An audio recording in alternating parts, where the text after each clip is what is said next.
My name's Wayne Jordan. And I'm a theatre director.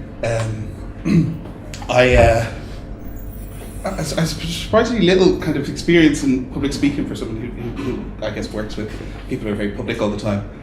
And what experience I do have is largely talking to people who work in the theatre or people who want to be involved in the theatre or already involved in it. So it was kind of interesting to think about a way to talk about, I guess, creativity in my life and in my work and the things that I do. It's something that's come up a number of times because I started teaching recently, and I feel kind of every time I go back and try and refocus on, there's something about kind of trying to talk about creativity where it's kind of like trying to talk about walking while you're doing it or something. It's like you just fall over or breathing while you're breathing. It kind of just happens, well, when you're lucky, it kind of just happens and flow through you. So every time I've kind of returned to the moment of trying to think about, well, what is it that I do, or how do the things that I do happen, I kind of come up with a different or new perspective. So this time, and also in relation to the theme of this week, which education, which when Brian asked me to come and talk, it was more just a general invitation to talk about creativity, but I thought I would maybe use this as a lens to kind of talk about my own process and work. I'm a theatre director in Dublin. I was raised on songs and stories. I was born and bred in Dublin, and I've always lived here more or less. My work, I went to Trinity College and started to make theatre there with my friends, and we became a theatre company. And we worked in a very exciting place around the corner called Project Art Centre, which you should all go see things there because a lot of the most exciting, innovative work happens there. And from there, I got kind of not seduced, but invited to work at the Abbey Theatre, and most of my work over the last few years has been at the Abbey Theatre and the Gate Theatre. And my work in those instances has largely been, excuse me. Some of it has been in new work or devised work that's been kind of, by devised work I mean a load of people get in a room and have an idea and play around and then come up with a show. I guess kind of like when you're a kid and you made up shows to Kylie and Madonna in the back garden and just figured out what it was. I mean, it's the same kind of vibe, only with a bit more discipline sometimes. And then and some new writing, but mostly my work has been what Americans call revivals, but I guess new productions or new kind of takes on classical or canonical texts. So quite a bit of the subject of what I might talk about today will be Sean O'Casey and Shakespeare, largely because they're the playwrights that I've been working with mostly over the last few years. My notes say start with Brecht. So Bertolt Brecht it sounds a bit dry, maybe potentially, but he's a German theatre theorist, and he was a very important playwright and director. He had a huge influence. I've never met him or anything, like he was dead before I was born, but he had a huge influence on my life when I read his plays and his theories in college. I directed a musical by him. He wrote a very famous song, with Kurt Weill, called Mac the Knife, that like Frank Sinatra sings and stuff. He had a very big influence on me in the early days, and when I was thinking about what it was I do for this particular, it's like, I kept thinking, God, an awful lot of the work that I'm doing at the moment is about me unpacking a version of the way that I met Brecht when I was younger. I'm not an apostle to him, but certainly he's the provocation for the things that I do. So I wanted to explain a little bit about a couple of things that he said, and then maybe talk about how it is that I use them as springboards in my work. So Brecht talks a little bit about how people enjoy education, how being educated was something that made them excited, happy, had a dynamism, and the way in which he understood education was people being it kind of had to do with revelation, I guess. It was that people were exposed to, introduced to something new. They were shown something in a new way, and that itself was exciting and rewarding. He was reacting to a theatre at the time which he considered to be incredibly passive, so the people sat there and maybe had emotions or feelings about the thing that was going on. They sat in the dark, the people were on the stage, usually in a drawing room, emoting about their middle class lives. And the people in the audience just accepted what it was that they saw for what it was and had a kind of aesthetic or emotional experience. And he felt that something more challenging and alive could happen in the theatre. And he kind of theorised a position called, in German, Verfremdungseffekt.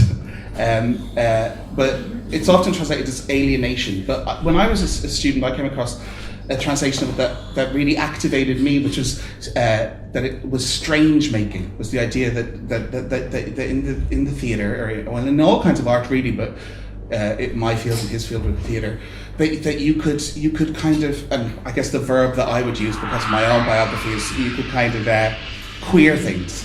That you could take what was, I'll use an example, all the way through whatever, like the world, apples fell to the ground. They would just fell off trees onto the ground.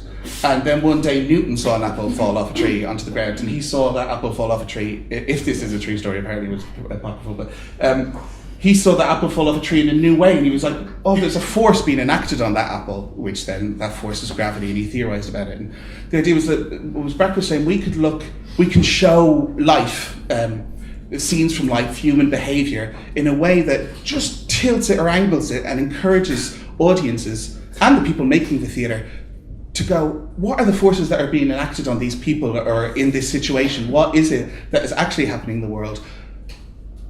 There's a sense, and it's something I'm working with constantly in my work, that at any time in human history there's something we're not seeing. Do you know what I mean? The people fight for nationalism, say for example, again bringing it back to O'Casey, but don't see the plight of women directly beside that. People try and get rights for working rights or so on, but don't see the homeless person on the street. It's what is at any period in history is not being seen at that moment. And how can that be revealed to us? And there are various kind of strategies which he came up with, which then became very important in the theatre, like montage and using like text behind the actors to kind of open. Anyway, it was more the idea that I kind of went with. So, in the making of my work, I was thinking about this and I was like, how do I avoid talking about my homosexuality at 8:30 in the morning to a lot of people in a room? But I was kind of like, my personal biography is basically where everything comes from. When I make A Plough in the Stars, it's A Plough in the Stars, it's about me. When I make Twelfth Night, it's about me. I mean, at least the beginning of it is. When I invite all the people into the room, the actors and then the designers and eventually the audience, hopefully it's about all of them also, but the beginning is about me. Brecht's beginning in the theatre was relatively similar, not to go back to him too much, but he wrote a play because he hated a play. He went to see a play and he was like, I absolutely hate that, I need to do a different one. And that kind of sense of being faced with the world and going, this world just does not work for me, how can I make a new one? Is very similar to the way, I guess, in which I began in my work in the theatre. So I was born a very, very flamboyant and ebullient child named after John Wayne in Dublin 13. And nothing about the beginning of the world made any sense to me. Certainly the role models that were presented to me, the options for what I could do, even the ways in which I could move my body, or I was encouraged to move my body, just didn't really, I guess, make any sense. And again, to kind of brush against the Creative Mornings theme, it was true going to school and discovering stories and art, which I didn't discover at home, and was very lucky to discover in a very good primary school. But I started to go, oh my God, there are other ways of looking at things. There's another possibility, another option, a way of playing with the way that the world is, as opposed to having to kind of have the dogma of the way the world is enacted upon you. Now, at first that became very much a personal experience, a kind of, not a lonely one, but like, you know, me in my room, drawing pictures and writing poems and like being 7. But an experience that was extremely important to me. In fact, the thing that kind of kept me going. And I was very lucky when I was a teenager to be involved in a play in school. It was during that time, or over the period of a number of plays that I made in school, I realised that the theatre offered something extraordinary to me, which was kind of a community of imagination, the possibility of being creative with other people, so that it wasn't just me alone trying to invent something about the world or create meaning about it, but between the spaces between me and the other people that I was working with was activated by imagination, by excitement, by the possibility of changing the world, you know. Or at least changing the way that we saw the world, and that being a beginning of the world being different in some way. So, look at my thing. So when I came to deciding what to do with my life, I guess, you know, I went to drama school and I didn't really know what a theatre director was initially, but I was drawn to an engagement with, I guess, classical and canonical texts, and those being basically the texts that are central to our, well, whatever culture, but in this instance, our culture, Western culture, Irish culture, in the case of Sean O'Casey, largely because I had felt excluded from the middle.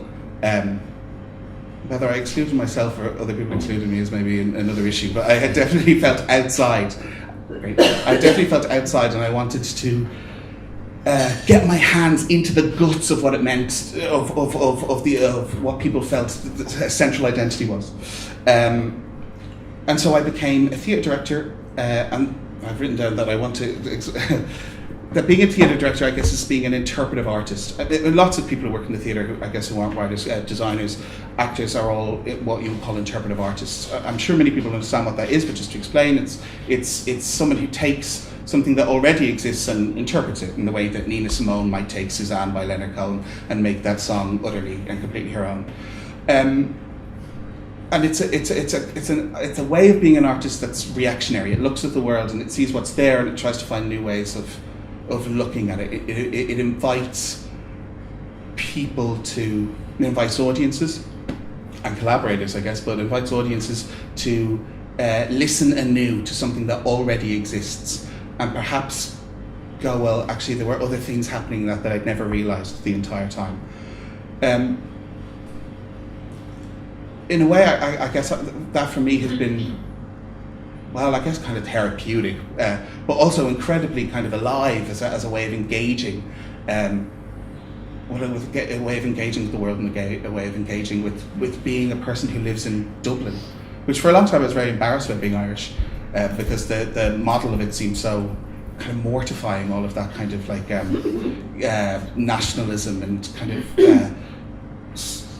a kind of macho-ness that was actually based on kind of impotence to some degree. I mean an impotence in that country that had felt emasculated by colonisation, and then everybody was just running around trying to be what soldiers or men or alcoholics. Right, so I had originally started off making new work with my friends about our lives and stuff, but didn't find that was connecting to audiences in a way that was dynamic or important enough for the audiences. It was very important to us, but it was just us standing on stage, you know, singing like maniacs about our lives.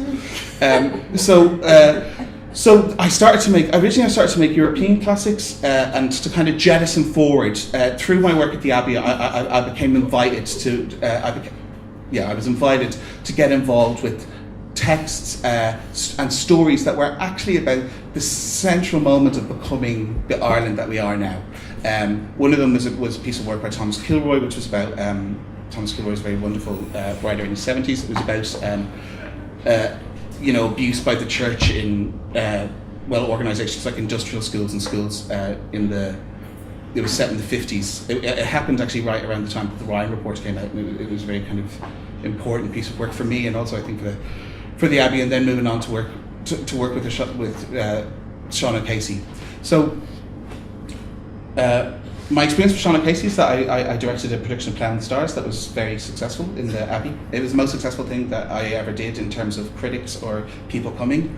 I had a very ambivalent relationship to the production. In that I went in with hopes and dreams of exploding open people's ideas of what O'Casey was and what it meant to be Irish. By using O'Casey effectively, because what he does is he writes about a pluralistic time in Dublin when there were loads more options about what we might have become, when we were standing on the wreckage of colonialism and there was only the possibility of going forward in some way, whatever way that was. And one of those possibilities for him, as someone who had been a member of the Irish Citizen Army, was to actually look at the material needs of the people, certainly in his city, if not in the country, and deal with them. Do you know what I mean? Actually allow people to have lives, to implement some sort of democratic program. Anyway, that got overtaken by a romantic nationalism, which in my opinion turned into a Catholic fascism for at least 8 years. I was kind of going, well, look at what could have been there. Look at what we stamped all over. And for him, it's very much about the disenfranchisement of women, both because he was angry about that specifically, and because it was the clearest example of the way in which we, abused, ignored, and steamrolled over the actual needs of real living people in the country that we lived in. However, when we talked about that, we did loads of workshopping on it. We ripped up flags in the rehearsal room. We went to see tenements and got very upset, and we made really what was, in my opinion, quite a truthful engagement with the play. However, it was like going to a sing-song and deciding to play a play in a sing-a-song in a new key. But the audiences who went were just insisted on playing it in the key that it had already and always been sung, as far as they were concerned. So characters rather than actors ended up behaving extraordinarily badly because the audiences only wanted the funny people to be funny, and they really didn't want to get involved in those who were. And that isn't true of everyone, and people certainly wrote that what I had tried to do had happened. But I felt that there was a reification for people of what they had always thought about Irish and tenement life, and so I've been propelled in my work since then to try and figure out a way to reduce the amount of information on the stage in order to somehow deal with just the play that's there, to deal with the sense that the audiences who come to see the play and those of us on stage all know that the plays that we're doing have existed for, in some cases, hundreds of years, and in the case of Sean O'Casey, at least 100 years. And to go, well, what is this and how can we see it in a new way? Can we get rid of everything that was there before? I'm currently I'm developing a production of Shadow of a Gunman in a co-production between the Lyric in Belfast and the Abbey in Dublin, and I'm haunted by these Georgian windows that are in the play. Like every time I look at them, I'm just like, the entire thing looks like an absolute fait accompli. You see the Georgian windows, someone's going to get shot. And so I'm trying to figure out how do I create an image on the stage that is in some way truthful to tenements, but at the same time liberates the actors and the audience to look like people are actually making decisions in real time. Like, they go left, but they could have gone right. That what happens is surprising, and that the people who are watching it think about their own lives today instead of just going, oh, that is a thing that happened a really long time ago. Because the things that are said and engaged with in the play are extraordinary and important about kind of agency and fantasy, and also what it means to be political. Is it possible to be apolitical in a time of extraordinary politics? I guess it's something I would be dealing with in my own life now in this current time. And in that way, I kind of turned to Shakespeare because he was a kind of... Well, I turned to Shakespeare because I couldn't get any parts from my friends I'd been to college with, because all the plays I was doing had peasants or working class Dublin people in them, and all the people I'd gone to college with were really good looking and really smart, and a lot of contemporary plays that I wanted to do.